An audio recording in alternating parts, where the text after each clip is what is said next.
Good morning student.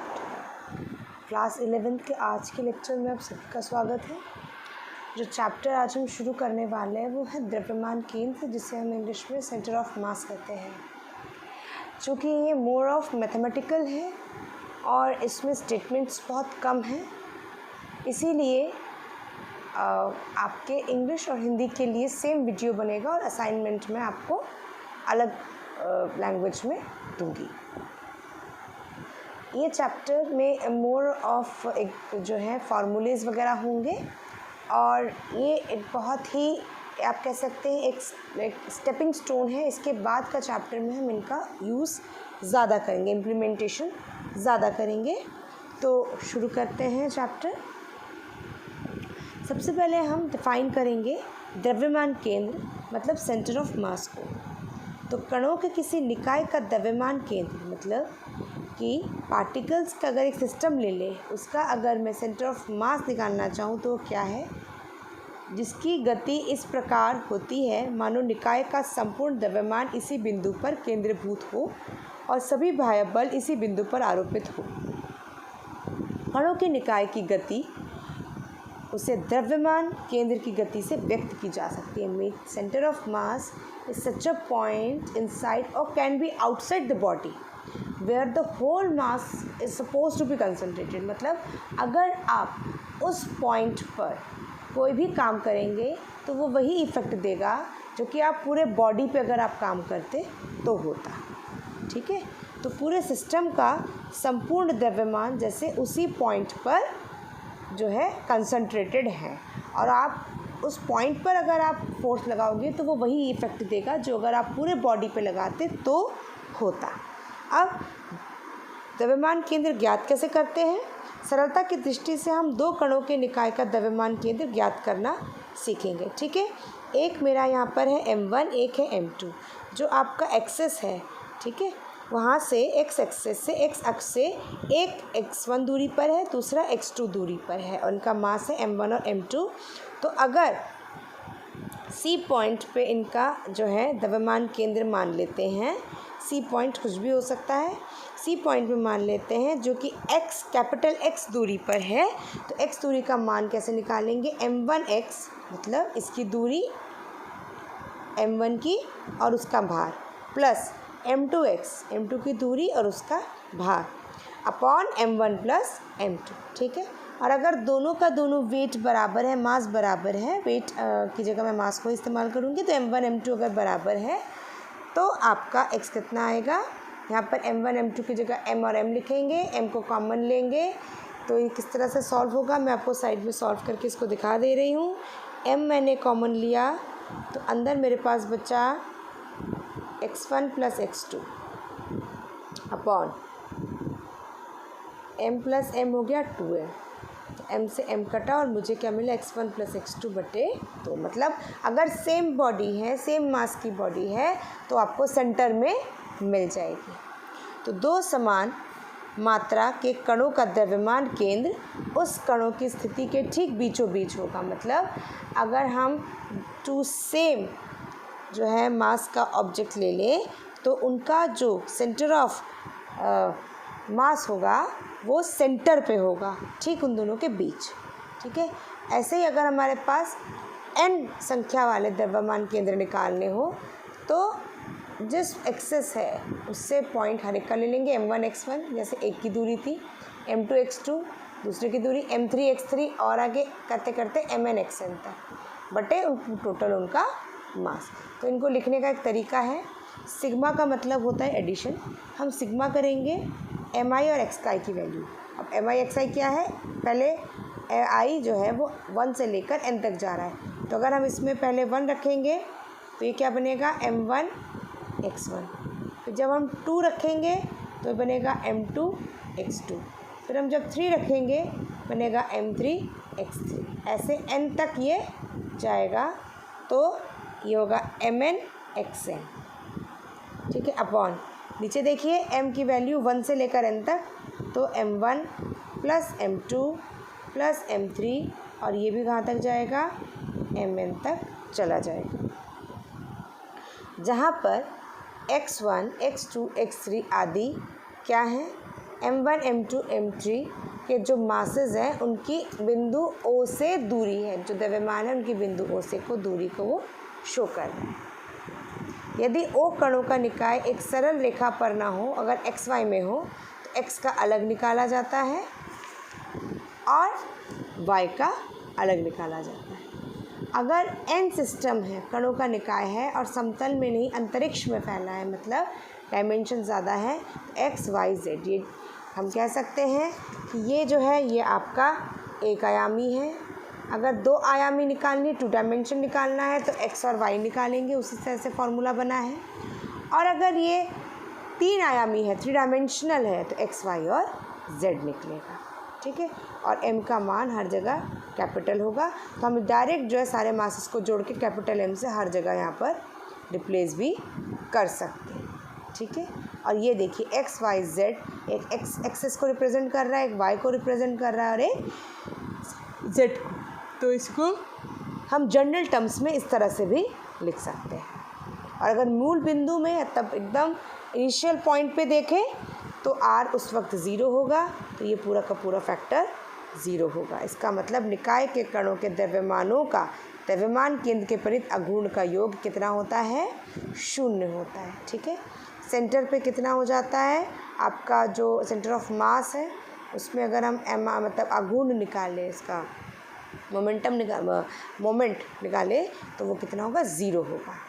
अब हम दूसरा टॉपिक पढ़ेंगे, दृढ़ पिंडों के द्रव्यमान केंद्र, मतलब centre of mass of rigid body. हमने देखा कि हम एक्स वाई जेड को से किस तरह से डिफाइन कर सकते हैं, तो ये हम जनरल फॉर्म में लिख रहे हैं।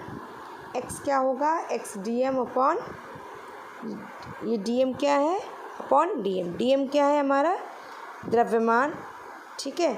तो दृढ़ पिंड का द्रव्यमान केंद्र ज्ञात करने के लिए अति सूक्ष्म अवयवों में हम उसे तोड़ लेंगे। माना हर एक का मास कितना है? डीएम, और इनके निर्देशक कितने एक्स वाई जेड पर हैं, तो पिंड के द्रव्यमान केंद्र के x c m y centimetre और जेड सेंटीमीटर में निकालें तो एक्स सेंटीमीटर में कितना आएगा आपका? एक्स डी एम, मतलब एक्स क्या है? ये वाली दूरी, मतलब ये आर दूरी होती थी, तो एक्स दिशा में एक्स दूरी है इनटू उसका मास और इसका integration upon integration of total mass, जो पूरा मास है उसका टोटल। तो इसकी जगह हम इस पर कैपिटल एम यूज़ कर लेंगे, क्योंकि सारे मासेस को हमने यहाँ जोड़ के देखा था कि हम जब सारे मासेस को जोड़ दे रहे थे तो वो कैपिटल एम बन रहा था, तो उसी को रिप्लेस कर दिया। ऐसे ही वाई के लिए, ऐसे ही जेड के लिए। और अगर हम सेंटर पॉइंट पे लेना चाहेंगे तो सी एम कितना होगा? यहाँ पर आर से रिप्लेस हो जाएगा, और इस तरह से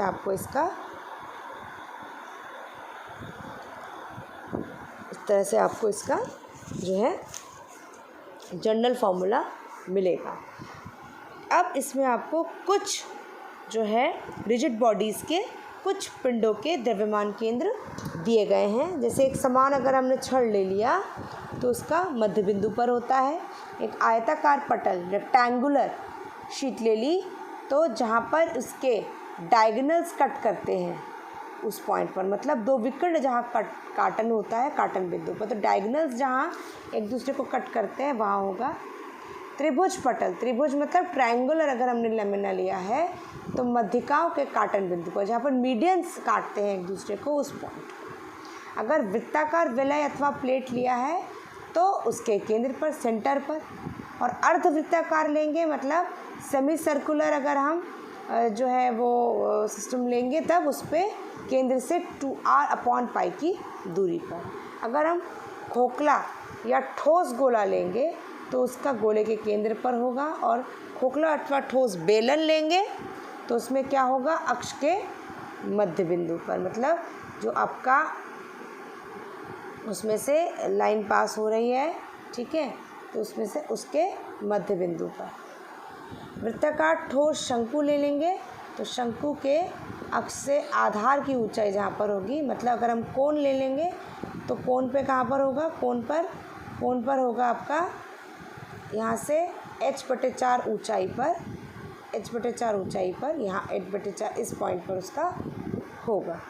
अब अगर मैं 2 कणों के निकाय का द्रव्यमान बिंदु देखना चाहूँ तो वही सिस्टम अगर हम जो है उसको डायमेंशन में देखें, ठीक है, उसको सदिश में देखें, तो ये मेरा M1 है, ये मेरा M2 है, m1 की दूरी r1 है, m2 की दूरी r2 है, तो डायरेक्ट लिखने का तरीका है RCM m1 r1 का ऊपर डैश प्लस m2 r2 के ऊपर arrow upon m1 plus m2 आपका आता है।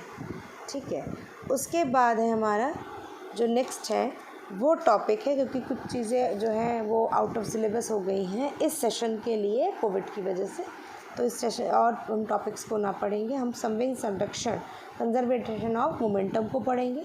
जब कणों के किसी निकाय पर बाह्य बलों का योग शून्य हो, मतलब हम कोई भी एक्सटर्नल फोर्स नहीं लगा रहे हैं, तो उस निकाय का कुल रेखीय संवेग संरक्षित रहता है। तो टोटल मोमेंटम जो होता है उस सिस्टम का वो कंजर्व्ड रहता है। तो कणों के किसी निकाय पर अगर हमने माना कि P कितने अलग अलग मोमेंटम लग रहे हैं, संवेग लग रहे हैं P1 P2 P3 P4 Pn तक, ठीक है, और इनके द्रव्यमान मतलब इनका वेट कितना है, इनका मास कितना, इनफैक्ट m1 m2 m3, तो P जो होता है मोमेंटम मतलब संवेग वो होता है m into v, v cm मतलब सेंटर ऑफ मास, मतलब द्रव्यमान गुणा इनका जो वेग है, ये वेग दिखा रहा है। तो cm किसका वेग है, सेंटर ऑफ मास का जो हम वेग लेंगे। तो कणों के निकाय का कुल रेखीय संवेग निकाय के द्रव्यमान तथा द्रव्यमान केंद्र के वेगों के गुणनफल के बराबर होता है, ये हमको पता है। अब हम जब इसको इंटीग्रेट करेंगे तो देखिए ये क्या होगा,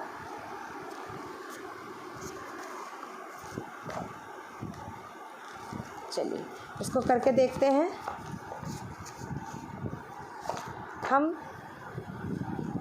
हमको P मिला है, P है मेरा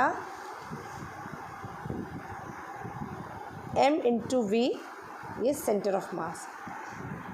अब मैं इसका डिफ्रेंशिएट d अपॉन dt करूँगी P का, तो d अपॉन dt हो जाएगा m इंटू वी cm का। अब इसको हम सॉल्व करते हैं। देखिए ये क्या होगा, इसमें से m बाहर आ जाएगा, ये dv अपॉन dt बनेगा। अब ये क्या है, वेग परिवर्तन समय के साथ, मतलब change in velocity upon time, तो ये क्या होता है आपका एक्सीलरेशन मतलब त्वरण। तो ये क्या बन जाएगा आपका त्वरण, ठीक है, किसका, सेंटर ऑफ मास का, सेंटर ऑफ मास का त्वरण ये बन जाएगा। तो ये आपके पास देखिए वही जो मैंने निकाला वो यहाँ आ गया है। तो न्यूटन के द्वितीय नियम से किसी प्रकार भी अगर जो है हम आरोपित बल निकाय के संवेग परिवर्तन के दर की बराबर होती है। देखिए m इंटू ए हमारा आया है, ये किसका मान था, dp ओवर dt, मतलब जो आपका संवेग परिवर्तन की दर है, जो rate of change of momentum है। m इंटू ए आया, m इंटू ए क्या होता है, द्रव्यमान गुणा त्वरण, that is mass into acceleration, और ये होता है आपका फोर्स मतलब बल। तो ये आपके बल के बराबर होता है। और कौन सा बल होता है, ये आपके बाह्य बल के बराबर होता है। तो जब निकाय पर आरोपित बाह्य बल शून्य कर दिया जाए तब हमें क्या मिलेगा, ठीक है। अब हमने इस बल को क्या कर दिया है, इसको शून्य कर दिया है। तो dp ओवर dt ये किसके बराबर आ गया, ज़ीरो।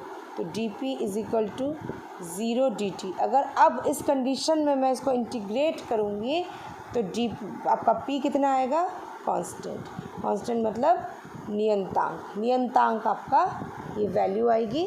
तो इससे हम क्या सिद्ध कर सकते हैं, इससे हम कर सकते हैं कि आपका अगर हम कोई फोर्स नहीं लगा रहे हैं, एक्सटर्नल फोर्स आपका ज़ीरो है, तो आपका मोमेंटम भी कंजर्व्ड रहेगा, क्योंकि उसका मान नियंतांक रहेगा, कांस्टेंट रहेगा। अतः कणों के किसी निकाय पर अगर हम बाह्य बल टोटल जो उसको एक्सटर्नल फोर्स बाह्य बल दे रहे हैं वो शून्य दे रहे हैं, तो निकाय का संवेग अचर रहेगा, मतलब उसका जो मोमेंटम है वो चेंज नहीं होगा।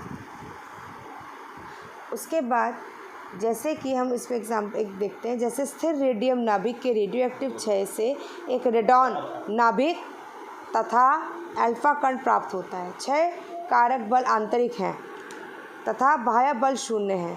तो क्षय के उपरांत उत्पन्न दोनों कण रेडॉन नाभिक तथा अल्फा कण विपरीत दिशा में इस प्रकार चलेंगे कि उनके रेखीय संवेग का परिमाण जो है समान हो, अथवा अर्थात क्षय के उपरांत उनका परिणामी रेखीय संवेग शून्य हो, क्योंकि विघटन के पूर्व रेडियल नाभिक स्थिर था।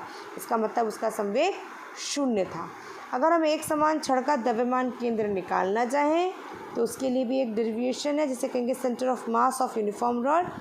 मान लिया कि OA एक समान एक छड़ है, छड़ की मात्रा मास कितना है m, तथा उसकी लंबाई कितनी है, लंबाई मतलब लेंथ कितनी है l।